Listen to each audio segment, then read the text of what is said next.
और मेरे बाबा के भक्तों, आप लोग कैसे हैं? उम्मीद करती हूँ बढ़िया होंगे, फर्स्ट क्लास होंगे और बाबा को याद कर रहे होंगे। आज की जो कहानी है बाबा की, वो बहुत इंटरेस्टिंग कहानी है। एक लेडी की कहानी है जो बहुत साधारण से परिवार से थी। तो उनकी आदत थी कि वो बाबा जी की तस्वीर के सामने रोज़ ग्लास में पानी रखती थी और वो पानी भरा रहता था और रात में जब वो सोती थी तो वो पानी आधा ग्लास हो जाता था। तो ये मतलब बहुत बड़ा चमत्कार है। फिर एक दिन क्या हुआ कि वो रात में पानी रखना भूल गई। अब रोज रखती थी, बाबा वो पानी पीते भी थे, रात में गिलास आधा हो जाता था। तो एक दिन वो पानी रखना भूल गई और आपको पता है क्या हुआ? उस दिन रात में उनको बहुत मतलब इतनी तेज़ प्यास लगी कि उनको रात में उठना पड़ा। देखिए, जब आप किसी को दिल से मानते हैं, मन से मानते हैं ना, तो आपसे कभी चूक भी हो जाती है ना, तो वो भगवान आपको खुद ही ध्यान दिला देते हैं कि आप कुछ भूल रहे हो। जैसे मेरे साथ भी होता है कि मैं लड्डू गोपाल जी को रात में सुलाती हूँ, उनको थपकी दे करके सुलाती हूँ।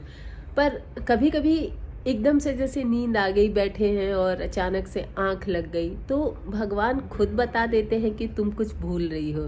तो ऐसे ही बाबा ने खुद उनको बताया कि वो भूल रही हैं कि उन्होंने पानी नहीं रखा था। और उन्होंने फिर पानी रखा और अगले दिन सुबह उठ के देखा तो वो ग्लास खाली था। तो बाबा तो भगवान ही थे, चाहे वो आप हनुमान जी कह लीजिए, चाहे नीम करोली बाबा कह लीजिए, चाहे थे तो वो भगवान ही।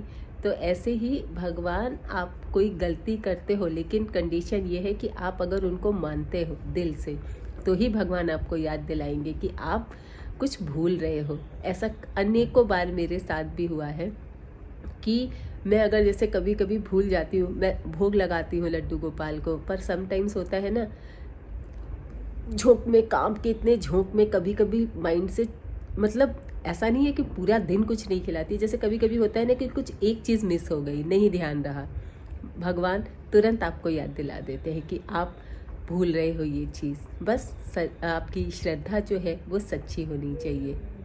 चलिए, बाबा से ही जुड़ा एक और चमत्कार है। एक बार क्या हुआ कि बाबा के आश्रम में एक व्यक्ति जो सफ़ेद कुर्ता पजामा पहने बाबा के दरबार में आया।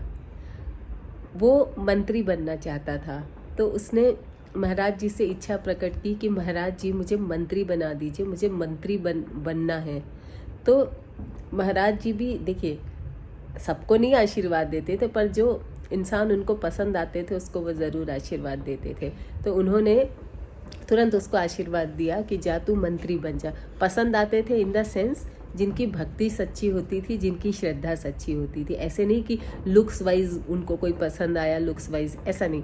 जिनकी श्रद्धा सच्ची होती थी उन्हीं को आशीर्वाद मिलता था। बाकियों को आशीर्वाद मिलता था लेकिन थोड़ी परीक्षा देनी होती थी। तो उसको भगवान ने तुरंत आशीर्वाद दिया कि जा तू मंत्री बन जाएगा। इस बात को कई साल बीत गए। फिर एक दिन क्या हुआ कि बाबा जी समाधि में थे। समाधि इन द सेंस कि जो लोग ध्यान और तपस्या बहुत करते हैं ना, तो वो थोड़ी देर ऐसे आंख बंद करके, मतलब थोड़ी देर क्या, बहुत देर तक वो समाधि में चले जाते हैं, मतलब फिर उनको कोई सुध-बुध नहीं होती है। फिर अचानक उन्होंने किसी का नाम लेकर के बहुत ज़ोर से पुकारा।